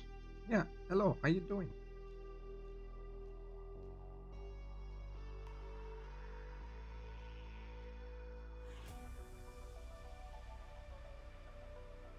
What we need to do, guys, is to convince Justin to start streaming as well. And we can do like a mini Dan teaches show where Justin paints a puppet and I correct him online. Jeez. And wanted to do something similar, actually, Luca. Oh, really? Everyone wants to. See, here's the thing is I'm going to be so awful at painting. I mean, I don't know that there's enough instruction to help me. Dude. I taught a lot of people how to paint puppets. Don't worry. I could teach you. It'd be a lot of fun, though. Yeah, I think it would be cool.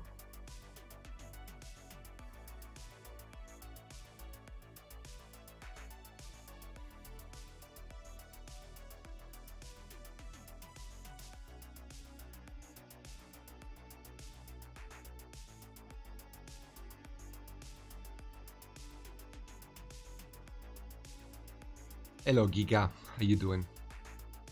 Yeah.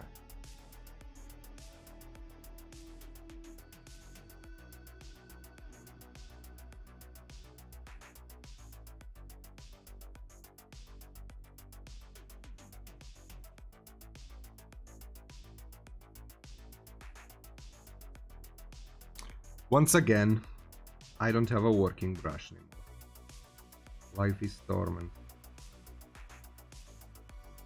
All of my brushes are dead. This is so sad. Alexa, play Despacito. Hey Google, play Despacito. Hey Tesla, play Despacito. In case anybody has me on not on headphones. Okay, now we're listening to Despacito.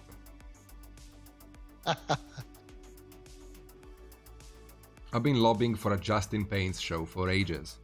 We need to get him to do it.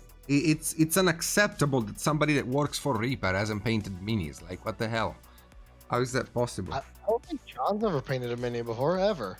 I've painted one. Oh, well, there you go. That's his. I've painted more than one. Sounds to me, John, like we have to do a duo show. Yeah, you do. What, you guys don't like painting or aren't happy with the results? Therefore, you don't like painting. I would say the results are probably, I mean, I enjoy the act of, because when I painted my 40K models, it was very, very relaxing. Mm-hmm. But the result is obviously definitely a part of not wanting to continue, even though I understand that it's important to do that to continue. Yeah, because yeah? Go ahead. No, go ahead. You go. I picked up the sculpting part as my creative outlet, so I like the way that the minis look overall, like the general feel, poses, armor, things like that, than I do about the actual painting of it. I see. Makes sense. When I started painting, for the first few months, I had to force myself into painting because I didn't want to. Like, I enjoyed the idea of paint. I enjoyed painting when I did it, but for some reason, I couldn't be arsed actually sitting down and painting. And that's something that I noticed happens to a lot of people. Like, they have to be forced into painting the first few months. Sorry, I wasn't here at the beginning. What is the concept for this? Is it supposed to be working out of shadow? Not exactly, no. It's supposed to have some sort of magical light hitting him on the side and the back. and a normal light hitting him from this side. But yeah, like what I... It's very common for beginners to, for some reason, feel like they don't want to paint. But when they actually sit down and do it, they have fun. But they kind of forget about that fun that they had as soon as they stop. And they immediately don't want to paint again the next time. And I don't know, like, it's something weird to understand because I also had it. And I think it has a lot to do with the not being happy with the work you do. Like, I love painting, and the act of doing it is very enjoyable, but at the same time, I don't like how I paint, so I don't want to do it because it makes me feel bad when I see my own painting. That's how I felt at the time.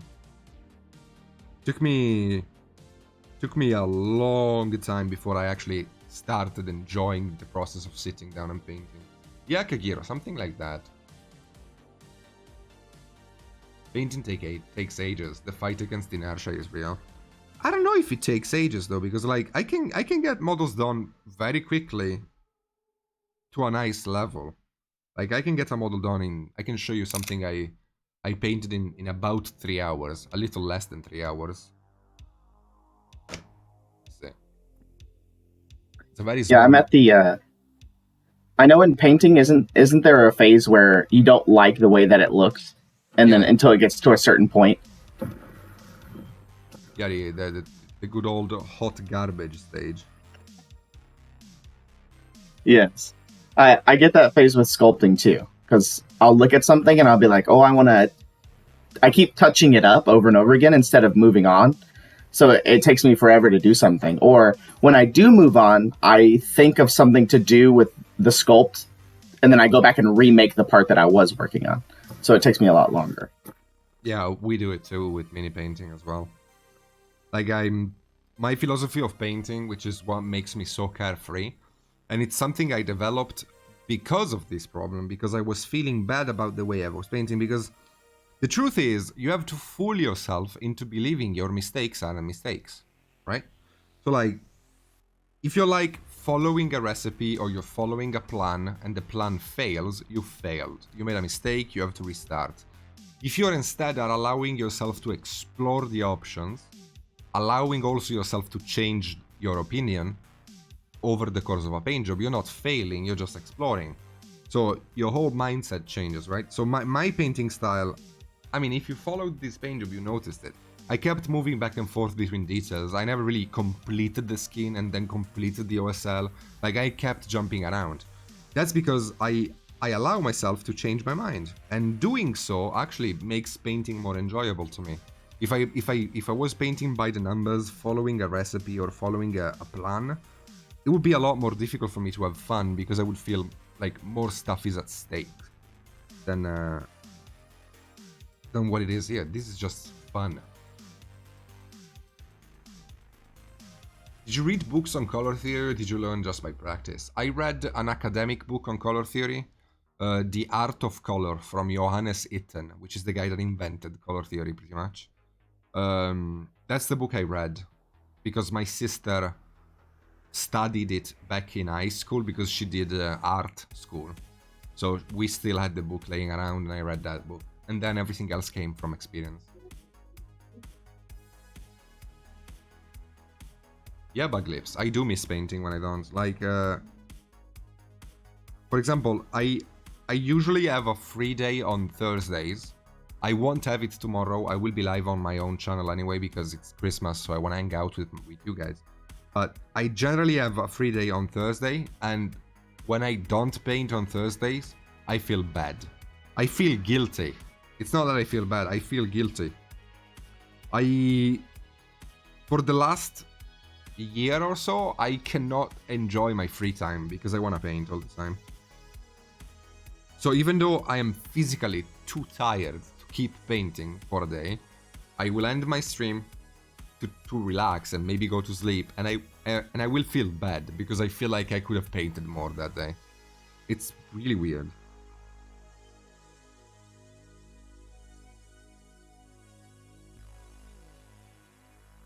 I forget how to paint if I don't do it for a while. I get better if I don't do it for a while. Every time I take like a few days break from painting, when I come back, like all of the pent up energy kind of unloads on the model. So like I am super creative when I come back to painting after a few days.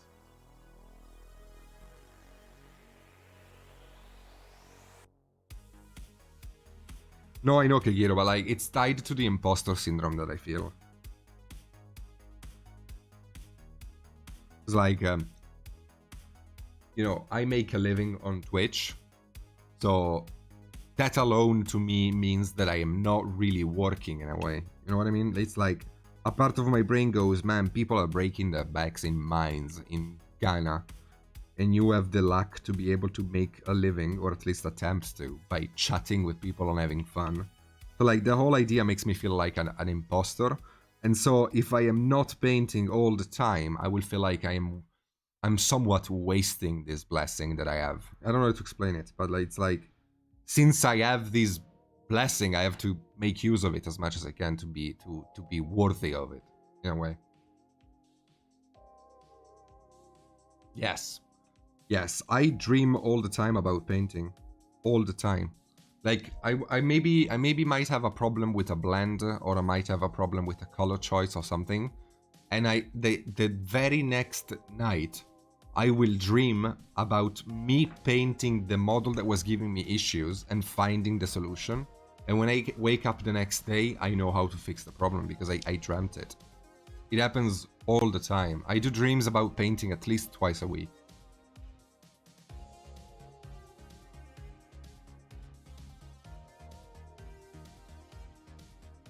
Lol, buggy.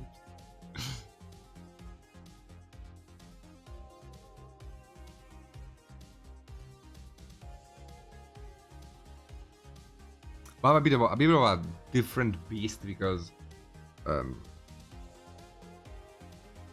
I don't paint for a hobby. I paint for a living, and it's also my calling in a way, right? Like I can't avoid thinking about painting all the time. Every waking, if I'm playing a video game, if I'm watching a movie, I'm thinking about how I would paint the things I'm seeing, what colors I would use, why. Every time I see something beautiful, I ask myself, why is it beautiful and how can I copy it? Like, be it a butterfly, a woman, or a cartoon character. Like, I'm always thinking about what makes beauty beauty.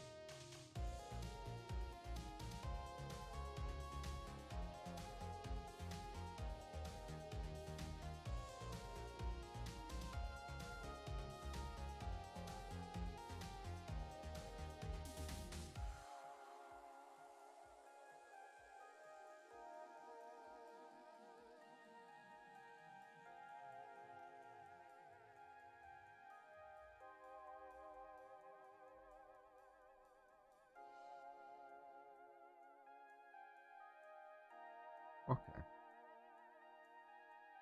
For any job, it's important to teach apprentices to take over for you when you get overwhelmed or have to move on. Yeah. Well, in my case, I can't really do that.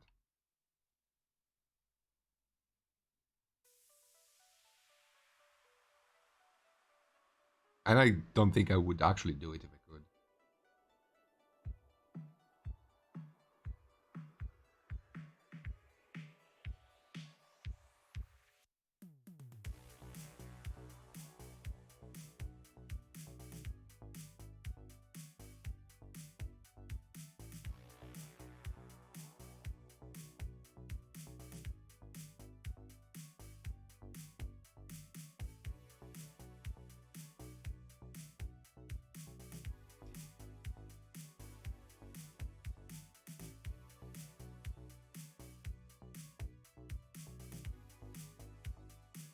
Yeah, Nock. Yeah, I feel really good about my painting. In my case, it's a bit different because mini painting streaming is such a complicated topic. Like, streaming video games or other stuff is a lot easier than streaming mini painting because you kind of have to be a jack of all trades in a way, right? But like lately, I'm feeling very inspired in the painting department. Like, for example, this guy, I think he is one of, if not the best paint job I have done. And I painted him in like 3 days. So like, it was a very quick painter too, considering the quality that it is. I'm very, very proud of this painting. Like, it looks nice, I think. And yeah, I feel very inspired with the painting. The model I'm gonna be working on tomorrow is some model I wanted to paint for the last year and a half. So like, I had this model for like a year in queue, and I just wanted to paint it for a year. So like, I'm gonna unload everything I have on it, and I'm looking forward to it. So yeah, I don't feel burned out. Like, that's the thing, I don't feel burned out at all. I'm fine going live. Like, for example, tomorrow should be my free day, but I'm fine working because I enjoy it so much. Like, it's, again, the reason why I have imposter syndrome is not a wrong one in a way, because like, I enjoy my work. Christmas Eve special, yes, yes, the BBD special.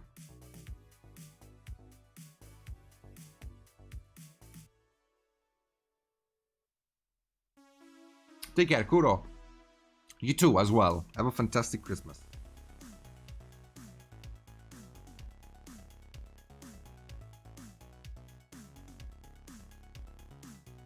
No, Zala. I'm gonna be live on my own channel tomorrow.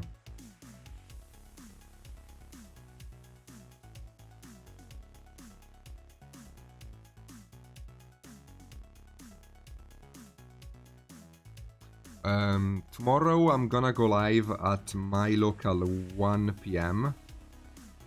which means I will be live 2 hours later than usual morning streams.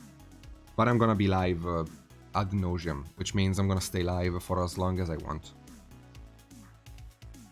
So I'm probably gonna stay live until at least 9 p.m, if not longer.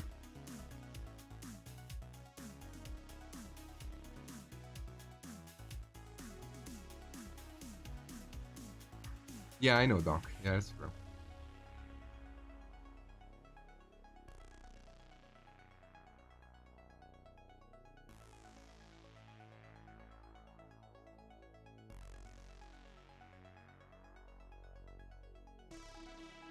But that's something that I'm trying to, on a psychological level, I'm trying to understand the quest for unhappiness that we are all set on. Like, humans, to me, look like, rather than be looking for happiness, they are looking for reasons to be unhappy.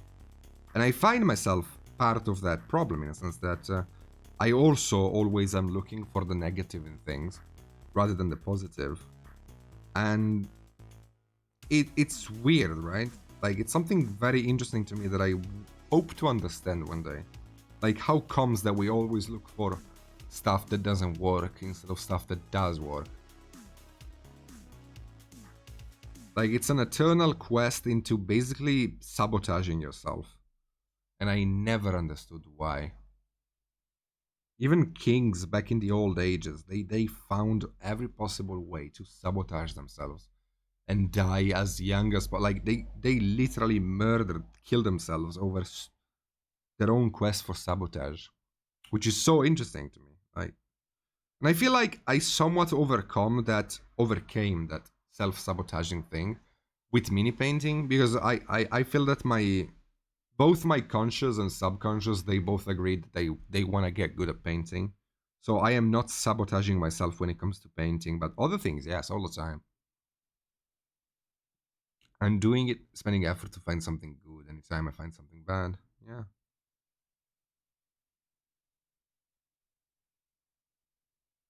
I also found that, like, people who are optimistic about things are usually the people who have the least. Like, you tend to be way more optimistic when you have way less.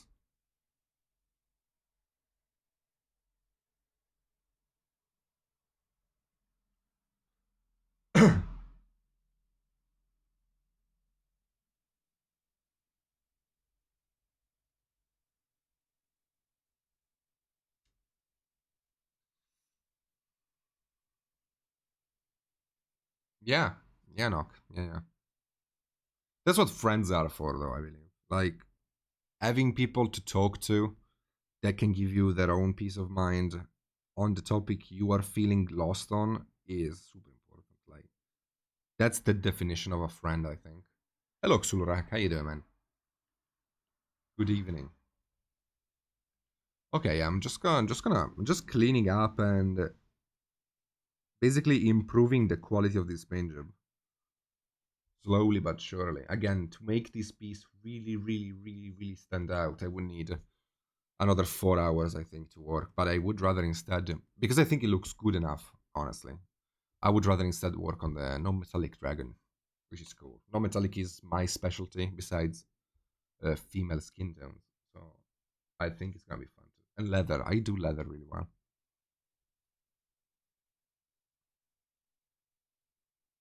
I'm having a headache and stopped playing WoW because of that, and I want to paint. No, you should paint. Also, what is the music? What the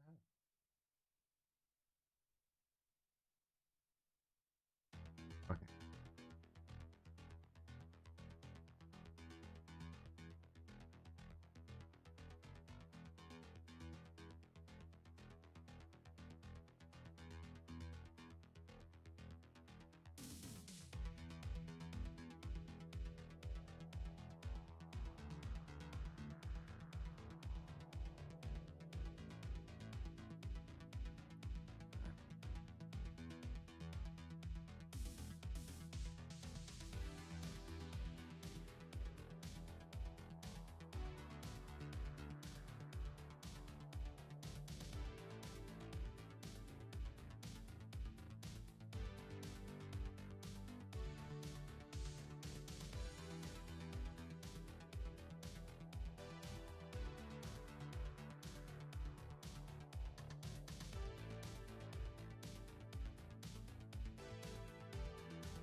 Hello, CS. Hello, Lonely. But if you paint yourself, you're gonna improve. Also, when I see my little alpacas improving, I feel proud. Because to me, you guys are like my sons and daughters. Like, whenever I see improvement out of one of you guys, I am so happy. You have no idea how happy I am when I see improvement.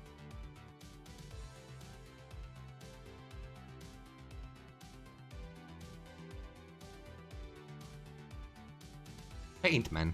Well, actually, you don't have any choice because I have to go offline. The 2 hours of this stream have passed, so we're done. So you're stuck. You have to paint because there will be no BBD to watch.